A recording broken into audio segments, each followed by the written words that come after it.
The private museum gleamed under the New York night, a fortress of wealth where a 2000-year-old stone had sat unread for 3 decades. Billionaire Adel al-Mansour had invited the world's finest minds to decipher it. They had all failed. Across the room, a waitress in a crimson bow tie balanced a tray of champagne. Her name was Isabella Alvarez, and no one noticed her. I know this script. This is Sabaean, Old South Arabian. I've spent years studying these letters. She set down her tray, moving toward the stone, as if it pulled her by an invisible thread, but she was just a server. Her burgundy apron marked her as invisible in this world of power and privilege. Her name tag, pinned to her apron, meant nothing to the guests.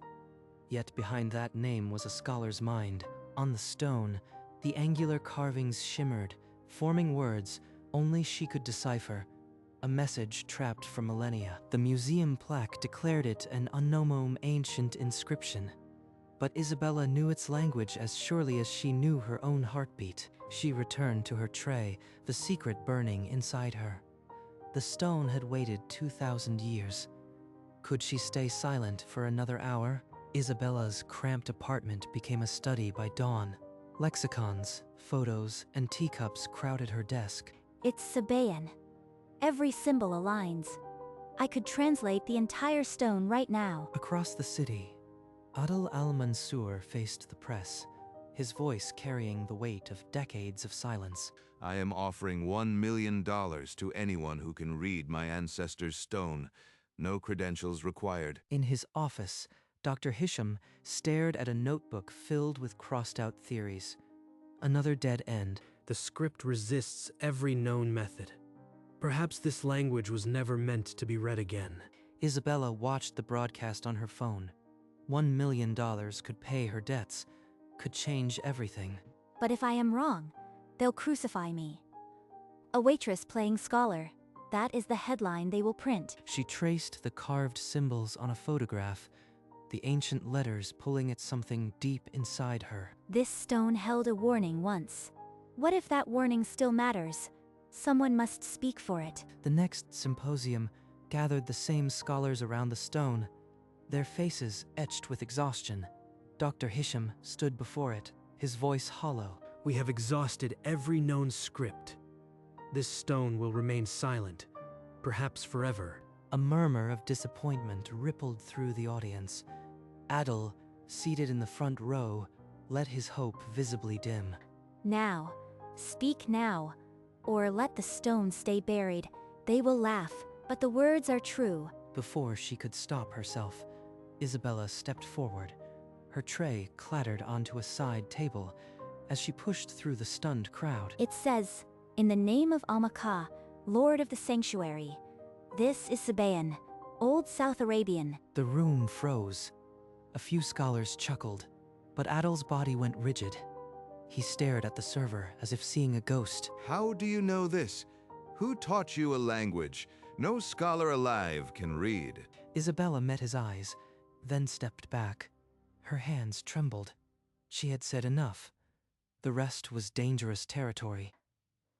I cannot give them the rest, not yet. Not until I understand the warning myself. It might still curse whoever breaks it. After the symposium, Adel intercepted Isabella before she could slip into the staff quarters. You know more. I saw it in your eyes.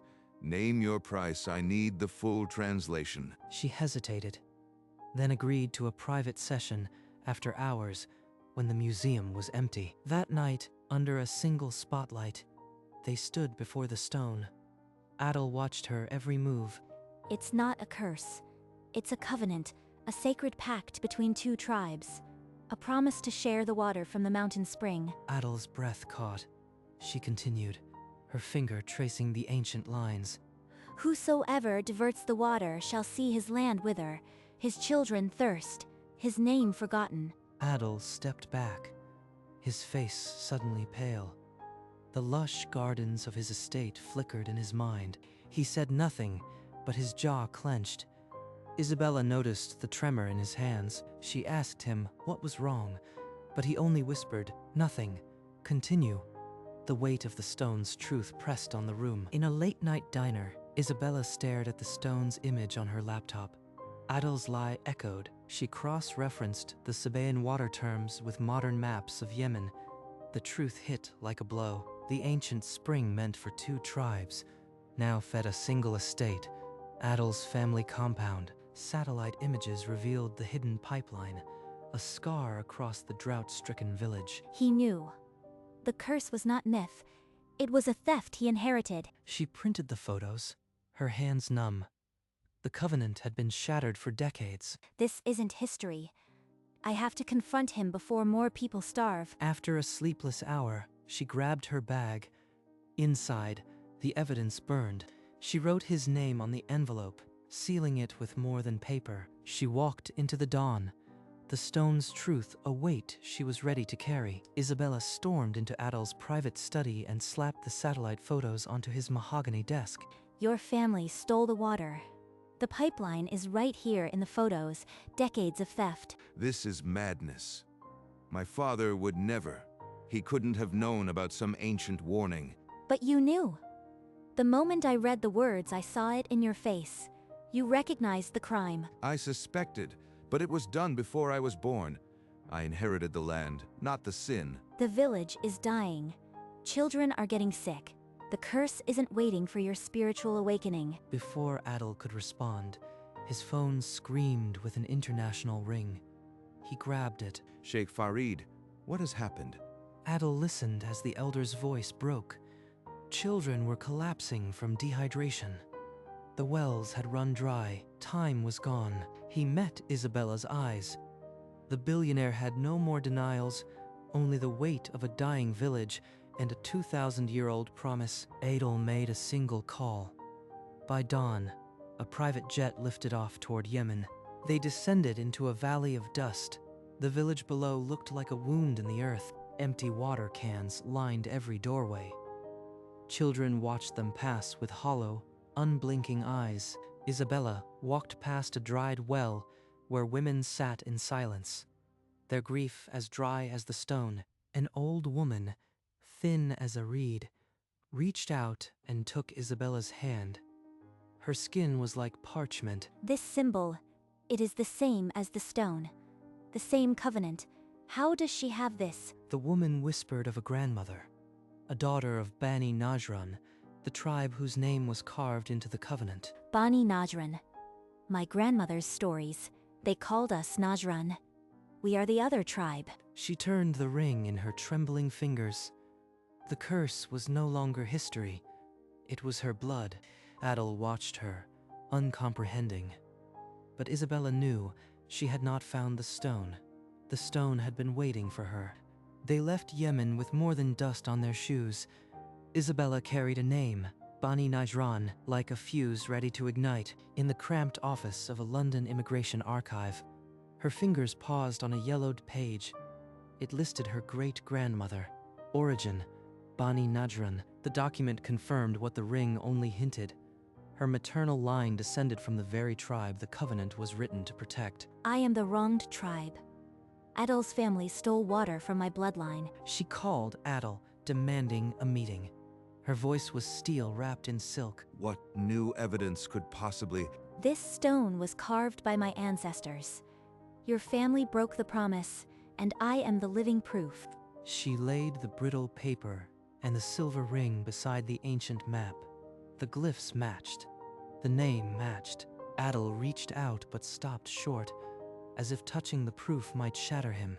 He understood now. The curse was not myth. It was a debt his family owed to her ancestors, and it was still unpaid. A confidential envelope landed on Adol's desk, his family's final warning. Cease this nonsense, or lose everything. We will bury this waitress and her lies. With trembling hands, he called Isabella. My family threatens to destroy both of us.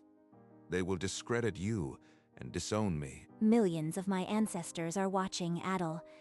If you do nothing, you are their murderer? The wealth he'd inherit, the billions, flashed before his eyes, but his brothers' faces offered no warmth. They were ready to cut him out. If I act, I lose everything. If I don't, I lose my soul. He left the room without an answer, the choice still hanging. Isabella waited alone, knowing that a man's honor was the only thing that could break a curse. At midnight, a video call from Yemen shattered the silence. Sheikh Farid's face was more death than life. Adil, we have buried 6 children this month. The spring is poison. Please, you are our last hope. Enough. I will not be the man who let a village die for a swimming pool. He opened his safe and pulled out a confidential order. His signature fell like a hammer. The order demanded immediate dismantling of the diversion pipeline and full water restoration to the ancient channel. But his family had eyes everywhere. The lawyer intercepted the order within the hour. You cannot block this. I own the land. I will tear out that pipeline with my own hands if I must. His voice shook the room, but the line went dead. He stared at the document, now a target on his back. He knew they would try to freeze his assets, but he also knew the law could not move faster than a plane. He grabbed his coat and the original stone photograph. The race to Yemen had already begun. The helicopter descended into a landscape of dead orchards and cracked wadis. The village below looked like a wound that had never healed. Isabella stepped onto the dust beside him. The elders gathered, their faces unreadable, their hope buried deep. I have come to undo a crime my blood committed. The water will return to its rightful path, or I will die trying. He pulled out his phone and dialed the family council on speaker. Every ear in the square heard the line connect. I am standing in the village you starved. The pipeline is coming down now. Stop me if you can. A voice on the other end, cold as the drought, declared him disowned, stripped of inheritance, name, and future. He ended the call without a word. The silence that followed was louder than any scream. Engineers moved like soldiers under fire. Heavy tools bit into the steel diversion pipe. Metal screamed as the pipe split. For the first time in decades, the water had a clear path back to its ancient channel. Adil stood alone on the cracked earth, his family name now dust. But the stone's curse had been answered with sacrifice. The village gathered at the dry riverbed, eyes fixed on the channel that had been dead for a generation. Hours passed. The sun climbed, and the dust stayed dry. Adil began to pace, his faith thinning. This is not a punishment. The stone promised water, not vengeance. Wait a little longer. Then, a sound, distant at first, like a heartbeat underground. The earth itself seemed to exhale. A trickle broke the surface, then a stream, then a roar. Water surged back into its ancient path. Children ran toward the water, their laughter startling after so much silence.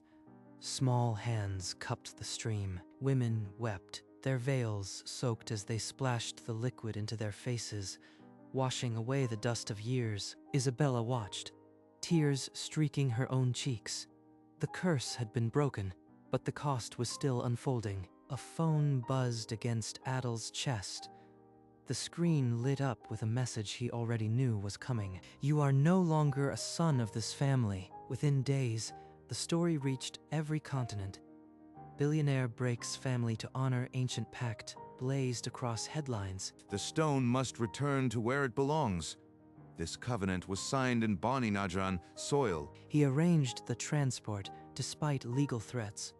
The stone would be a witness, not a trophy. The crate landed in the village square at sunrise. By midday, every villager had gathered. The stone sat on a simple pedestal, its ancient letters facing the sky. My ancestors carved these words. After 2,000 years, they are finally heard again. Adil stood at the edge of the crowd, no longer a billionaire, just a man hoping for redemption. The stone is home. Now let the covenant be spoken aloud, so the water never forgets. The ceremony was about to begin. The world watched, but only 2 tribes truly knew the weight. Isabella stepped toward the stone, her grandmother's ring warm against her skin. The ancient words were ready. Let this stone be witness. The words it carries were written to protect the water, and the tribes who depended on it. My family broke that promise. For decades, we diverted the water. Today, I return what was never ours. He held up a legal document, the water rights deed, and placed it into Sheikh Farid's weathered palms. Isabella stepped forward, the silver ring from her grandmother catching the sunlight. Every eye turned. This ring bears the same glyph. I am a daughter of Bani Najran, the tribe your ancestors swore to protect. A murmur swept through the crowd. Sheikh Farid raised a trembling hand. The covenant is alive again. The water remembers. Let no man break it now. A young girl dipped a wooden cup into the restored spring and passed it to Isabella, who drank first, tears streaming. Adel knelt beside the stone, touching the carved letters, as if seeking forgiveness from the ancestors themselves. Behind them, the stone stood. No longer a curse, but a promise kept. The drought was over. The stone was cleaned, placed on a simple pedestal beneath a window that caught the morning sun. A new plaque was mounted beside it. The water covenant renewed, 200 BCE, present. Isabella was asked to be its keeper. She accepted without hesitation. Her epigraphy and her blood made her the only choice. Each morning, she opened the doors to children, teaching them to trace the ancient letters with their fingers. This word is for water. It hasn't changed in 2,000 years, nor has life without it. Adel visited often, standing in the doorway, watching the lessons, leaving before anyone thanked him. The stone became the village heart, a reminder that even the deadliest drought could end with a promise kept. I gave up a family name. I gained a tribe. And I gained a home I never knew I had. Outside, the green fields stretched toward the horizon, and the water never stopped flowing. On a quiet morning, Isabella walked to the old cemetery beyond the village, where the stones bore names she now knew as her own. She knelt before a weathered grave marker engraved with Bani Najran and the same angular glyph as the covenant stone. From her finger, she slipped off the silver ring, warm from her skin, and pressed it into the stone's carved groove. The water flows, the promise holds. Her voice was soft, but the ancient language felt alive in her mouth for the first time. She stayed there as the sun rose higher, needing no other witness than the dead and the water in the earth. That evening, her phone buzzed with a video from Spain. Her siblings had seen the news. Their sister, the stone's keeper. Their young voices shouted in Spanish and Arabic, proud and loud, and Isabella laughed with tears rolling free. She no longer carried the burden of a forgotten tribe. She was its living voice, and in the museum behind her, the stone stood silent, no longer a mystery, but a mirror of her own journey home. International documentaries soon called it the Cursed Stone. But the truth was older than any curse, a promise. A BBC film crew arrived at the village museum, capturing Isabella as she traced the glyphs for a global audience. Adel, still estranged from his blood, stood before a United Nations assembly and announced a new clean water fund. This stone taught me that honor is not inherited. It is earned drop by drop. His pledge, $50 million, became the largest private water restoration fund in the region's history. Satellite images revealed 3 other villages where ancient water covenants had been broken and forgotten. Elders unearthed similar stones, their carved promises suddenly alive, demanding justice for water stolen decades ago. Communities at odds for generations began negotiating shared access to springs, guided by the old stone's language. One governor called it the oldest diplomatic tool in human history, and the most effective. The stone, now photographed 1,000,000 times, became a symbol for a movement no one saw coming. A covenant revived. A year later, the village was green. Terraces climbed the hills and the air smelled of wet soil. Children laughed through cornfields. The drought was a fading nightmare. See this wedge? It means river. 2 millennia, and it still flows. Adel visited without guards, in plain clothes. He carried a notebook and asked the children to teach him. Beneath an acacia, Sheikh Farid poured tea. Adel's laughter, free of guilt, echoed under the branches. Pilgrims came from afar to touch the stone's letters, hoping to absorb its promise. Clear water filled every channel. The village had become a place where thirst was a ghost story. She wore the ring on a chain. The dead were at peace. Now she lived for the living. The covenant was not a warning anymore. It was a rhythm, like the seasons, like the spring that never again failed. In the museum, the stone stood not as a relic, but as a heartbeat. Alone in the museum's quiet, after hours, Isabella traced the weathered grooves with her fingertip. One line, only one, was all I read that night.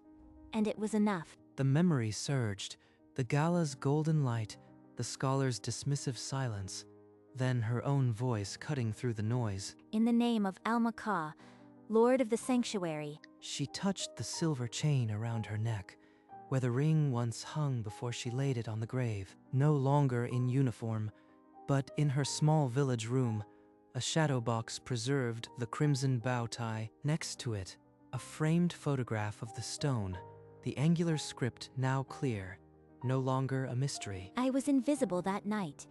Now I am the living voice of my ancestors. She walked out of the museum into the sunlight, the hills green with promise. The waitress had become the keeper of a covenant 2,000 years old. Adel sat by a window in his small village room, the letter from his brother heavy in his hand. It was the first communication from his family in over a year.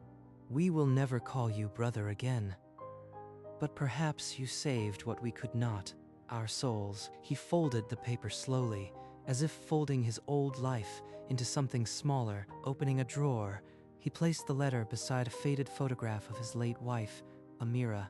Her smile, unchanged, seemed to approve. He touched the frame and closed the drawer. Outside, the afternoon call to prayer echoed across the village. Adel walked alone to the small mosque, the dust of the path familiar now. He joined the congregation, his movements in unison with men whose families his own had wronged. And when he knelt, his conscience was finally as quiet as the stone. Morning light touched the carved letters, their shadows soft against the stone. 2,000 years of silence, broken by a waitress who refused to stay invisible. In the village, children splashed at the river's edge, their laughter a kind of prayer. Crops waved on terraced hills. The land had forgiven and was giving back. Isabella's fingers traced the old lexicon, its pages worn, its words now living. The silver ring glinted on her finger, a seal no longer broken, but kept. Across the village, Adel walked among the fields, his shadow no longer heavy. The stone had become both witness and promise, not a curse, but a covenant. Some promises are not made in ink. They are carved in stone and watered by truth. And for the first time in decades, the desert remembered how to bloom. In the quiet museum, a single drop of water rolled slowly down the stone's ancient face. It came from nowhere, a crack no wider than a hair, yet it glistened with moisture. The covenant had been restored, and the stone itself seemed to weep with relief. Then, from that slender fissure, a pale green shoot unfurled, tiny, delicate, alive. 2,000 years of silence, and now life pushed through the very warning that had outlived empires. It was not a curse that had been carved into this rock, but a seed that waited for a waitress with a crimson bow tie and a scholar's heart. The stone had been read, the water had been returned, and the desert had answered, not with a curse, but with a covenant, written in stone, and now, in living green, fade to black.